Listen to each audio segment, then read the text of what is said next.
प्यारे बच्चों, सुप्रभात। आज हम कबीर के पद पढ़ेंगे और उसके पहले थोड़ी पृष्ठभूमि पर चर्चा हो जाए। तो जो यहाँ पद प्रस्तुत है उसमें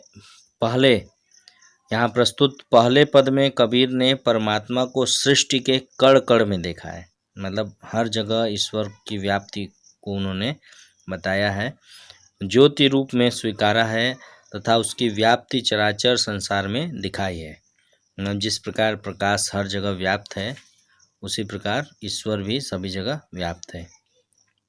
इसी व्याप्ति को अद्वैत सत्ता के रूप में देखते हुए विभिन्न उदाहरणों के द्वारा रचनात्मक अभिव्यक्ति दी है।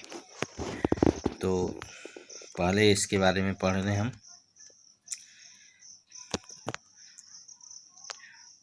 हम तो एक एक कर जाना, दोऊ कहे तिन्हीं को दो जग जिन नाहिन पहचाना।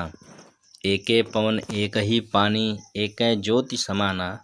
एकै खाक गढ़े सब भाणे, एकै कोहरा साना। जैसे बाड़ी काष्ठ ही काटे, अग्नि न काटे कोई। सब घटी अंतरी तू ही व्यापत, धरे स्वरूपै सोई। माया देख के जगत लुभाना, काहे रे नर गरबाना। निर्भय भया कछु नहीं व्यापै, कहे कबीर दीवाना। यहाँ कबीरदास जी कह रहे हैं कि हम तो एक एक कर जाना, मतलब करी मतलब कड़।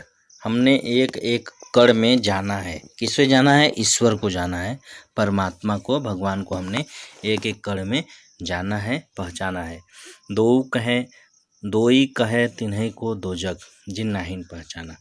और जो ये बातें नहीं जानते, जो ये बातें बिल्कुल नहीं जानते, जो ईश्वर को कण कण में नहीं पहचानते, उनके लिए यह जग क्या है? दो जग है, नरक के समान है। एकै पवन एक ही पानी, एकै ज्योति समाना। एक ही पवन है, भाई हवा एक ही है जिसमें सभी लोग सांस लेते हैं। एक ही पानी है जिसे सब लोग पीते हैं। और एक ही प्रकाश है, ज्योति मतलब प्रकाश, जो समान रूप से सभी को प्राप्त होता है। और एकै खाक गढ़े सब भाणे, और एक ही मिट्टी, खाक मतलब मिट्टी, एक ही मिट्टी से जो बढ़ई होता है वो सभी प्रकार के बर्तनों को बनाता है। ठीक उसी प्रकार ईश्वर भी एक ही है, जो अलग अलग रूपों में हमारे सामने मौजूद है। एक कोहरा साना, जो कोहरा मिट्टी को सान कर और एक ही मिट्टी को सान कर अलग अलग भाणे बर्तने बनाता है। जैसे बाड़ी काष्ठ ही काटे, जिस प्रकार बढ़ई जो होता है वो लकड़ी को काटता है, लेकिन अग्नि को वह काट नहीं सकता। अग्नि न काटे कोई, लेकिन अग्नि को कोई नहीं काट सकता। ठीक उसी प्रकार यह शरीर हमारा नष्ट हो सकता है, लेकिन आत्मा नहीं मरती। सब घटी अंतरी तू ही व्यापत, और उसी सभी घटों में, अंतर मन में तुम ही व्याप्त हो। धरे स्वरूप है सोई, जो विभिन्न रूपों में मौजूद है। उसी ईश्वर की हमें सुमिरन करना चाहिए, उसी ईश्वर को भजना चाहिए। माया देखी के जगत लुभाना, काहे रे नर गरबाना। और इस मोह माया के चक्कर में पड़कर जगत अर्थात लोग लुभाते हैं, तो ये लुभावना क्षणिक होता है, यह नष्ट होने वाला है। इसमें हे मनुष्य, तुम क्यों इतना गर्व कर रहे हो? ये सब समाप्त हो जाएगा। निर्भय भया कछु नहीं व्यापै, कहे कबीर दीवाना। और दीवाना कबीर को यहाँ दीवाना कहा जा रहा है, क्योंकि वह इन सब मोह माया के चक्कर में नहीं पड़ रहा है। इसलिए वह निर्भय है कि न तो उसका कुछ समाप्त हो सकता है, न तो कुछ उसको कोई छीन सकता है। वो सब चीज़ें जो हैं वो नश्वर है, सब समाप्त होने वाली हैं। इसलिए वह कबीर जो है वह निर्भय होकर ईश्वर का भजन करता है।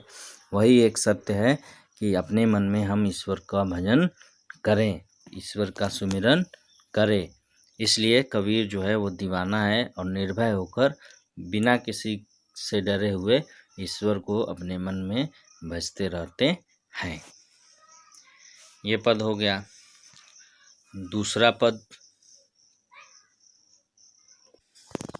दूसरे पद में कबीर ने बाह्यडम्बरों पर प्रहार किया है, मतलब जो बाहरी दिखावा होता है। साथ ही यह भी बताया है कि अधिकांश लोग अपने भीतर की ताकत को न पहचानकर अनजाने में अवास्तविक संसार से रिश्ता बना बैठते हैं और वास्तविक संसार से बेखबर रहते हैं। तो दूसरे पद में उन्होंने बाह्यडम्बरों का विरोध किया है, मतलब जो उन्हें ठीक नहीं लगा कि व्यक्ति या लोग बाहरी तत्वों के द्वारा ईश्वर को प्राप्त करना चाहते हैं, जबकि वो उनके अंतर्मन में ही व्याप्त है। इसलिए वो कहते हैं कि संतो देखत जग बौराना, साच कहो तो मारन धावे झूठे जग पतियाना। मतलब हे संतो देखो, जग जो है वो क्या हो गया, बौरा गए हैं। और अगर उनसे सत्य कहो तो वो मारने के लिए दौड़ते हैं और झूठ पर विश्वास करते हैं। पतियाना का मतलब विश्वास करते हैं। जो झूठ कहते हैं कि नहीं ईश्वर वहाँ प्राप्त होंगे, वहाँ प्राप्त होंगे, तो उनका विश्वास करके वो उसी तरह के कर्मकांड, ऐसे करने से ईश्वर प्राप्त होंगे, इस तरह के कार्य करना शुरू कर देते हैं। नेमी देखी धर्मी देखी प्रात करे स्नाना। मैंने बहुत ही नियम पर चलने वालों को देखा, धर्म पर चलने वालों को देखा, जो प्रातः स्नान करते हैं उनको देखा। आत्म मारी पखानहि पूजे, आत्मा को वो मार कर पखानहि मतलब पत्थर को पूजते हैं, उनमें कछु नहीं ज्ञाना, उनमें कुछ भी ज्ञान नहीं है, क्योंकि ईश्वर तो अपने मन में है, वहीं उसको सुमिरन करना चाहिए। यह बात छोड़कर वह बाहरी चीज़ों में ईश्वर को ढूंढने की कोशिश कर रहे हैं। बहुतक देखा पीर औलिया, और बहुत से पीर पैगंबर औलिया को मैंने देखा जो पढ़े किताब कुराना, जो किताब, कौन सी किताब, कुरान किताब को पढ़ते हैं। कै मुरीद तबदीद बतावे, उनमें उन्हें न जो ज्ञाना, और सब पढ़कर वो अपने शिष्यों को जो तरीका बताते हैं ईश्वर को प्राप्त करने का, जबकि वो स्वयं उसके बारे में कुछ भी नहीं जानते। उनको वही ज्ञान नहीं है कि ईश्वर कैसे प्राप्त हो सकते हैं। वो केवल दिखावा करते हैं, उनको कोई भी ज्ञान नहीं है कि ईश्वर कैसे प्राप्त हो सकते हैं। ये बातें कबीरदास जी कह रहे हैं। आसन मारी ढिम्ब धरी बैठे, मन में बहुत गुमाना। और कुछ लोग जो होते हैं, जो साधु संत होते हैं, कि वो आसन जमा कर, यानी तप तपस्या के माध्यम से, ध्यान के माध्यम से ईश्वर को प्राप्त करने की कोशिश में लगे रहे हैं, और उनके मन में बहुत अधिक गुमान होता है कि हम अपने मन को एकाग्रचित कर कर ईश्वर को प्राप्त कर लेंगे। पीपर पाथर पूजन लागे, तीर्थ गर्व भुलाना।